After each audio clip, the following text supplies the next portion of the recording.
2024 লোকসভা নির্বাচনকে সামনে রেখে প্রস্তুতি শুরু করে দিয়েছে ভারতীয় জনতা পার্টি। সর্বশক্তি নিয়োগ করে সংগঠনকে শক্তিশালী করাই দলের একমাত্র লক্ষ্য। 2024 লোকসভা নির্বাচনকে সামনে রেখে শনিবার আগরতলা রবীন্দ্র শতবার্ষিকী ভবনের 1 নং প্রেক্ষাগৃহে ভারতীয় জনতা পার্টির বুথ সশক্তিকরণ অভিযান সভা অনুষ্ঠিত হয়।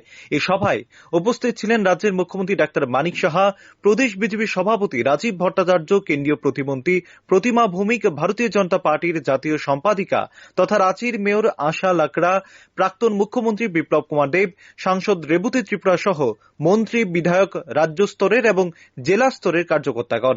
সভায় বক্তব্য রাখতে গিয়ে রাজীব ভট্টাচার্য বলেন, আগামী লোকসভা নির্বাচনকে সামনে রেখে প্রতিটি বুথকে শক্তিশালী করার লক্ষ্যে আজকের এই কর্মসূচি। দেশের প্রধানমন্ত্রী নরেন্দ্র মোদী ত্রিপুরার উন্নয়নে যেভাবে সাহায্যের হাত বাড়িয়ে দিয়েছেন, আমাদের নৈতিক দায়িত্ব ত্রিপুরার 2টি লোকসভা আসন মোদীজিকে উপহার দেওয়া। রাজীব ভট্টাচার্য আরো বলেন, দেবতুল্য কার্যকর্তারা 2023-এর বিধানসভা নির্বাচনে যেভাবে অক্লান্ত পরিশ্রম করে ভারতীয় জনতা পার্টিকে পুনরায় প্রতিষ্ঠিত করেছে, আমার বিশ্বাস লোকসভা নির্বাচনে ত্রিপুরার 2টি আসনে আপনারা আরো বিপুল ভোটে বিজেপিকে জয়ী করবেন। এখনো যে বুথগুলোতে সাংগঠনিক দুর্বলতা রয়েছে, অনতি বিলম্বে তা কাটিয়ে উঠতে হবে। যে 2024-এর লোকসভা নির্বাচন, আর এই লোকসভা নির্বাচনকে সামনে রেখে আমরা আমাদের বুথ সশক্তিকরণ করা, বুথকে শক্তিশালী করা, সেই লক্ষ্যমাত্রাকে আমাদের কাজ বাস্তবায়ন করার জন্য আজকে আমরা এই ওয়ার্কশপ রেখেছি।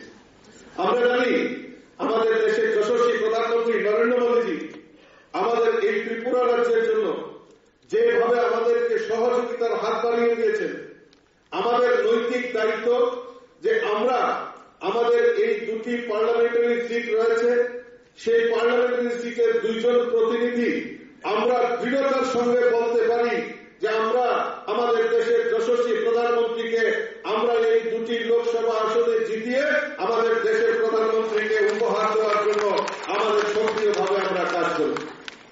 আমি জানি আমার এই দেবদুর্লভ কার্যকর্তারা 2023 বিধানসভাকে সামনে রেখে যেভাবে অক্লান্ত পরিশ্রম করে আমাদের এই রাজ্যে দ্বিতীয়বার সরকার প্রতিষ্ঠার লক্ষ্যে আপনারা যে অক্লান্ত পরিশ্রম করেছেন, আর আমার দৃঢ় বিশ্বাস যে আগামী লোকসভা নির্বাচনেও তার ফলাফল, তার রেজাল্ট অধিক মাত্রায় আমরা বিভিন্ন জায়গায় আমরা আমাদের 2 জন সাংসদকে বিপুল ভোটে জয়ী করে আমরা দিল্লিতে তার প্রতিনিধি পাঠাবো।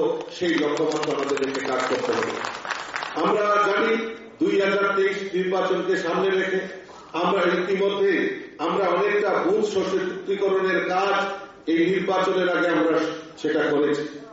এখন আমাদের তা ভেরিফিকেশন করা, বিভিন্ন জায়গায় আমাদেরকে যে জায়গায় আমাদের দুর্বলতা রয়েছে সেইগুলিকে রেকটিফাই করে সেইগুলিকে পুনর্গঠন করা।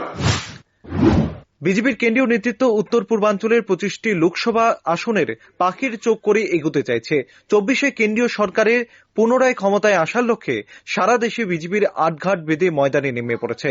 ত্রিপুরার 1টি লোকসভা আসনের প্রার্থী বদল হতে পারে বলে মনে করছে রাজনৈতিক মহলের ধারণা।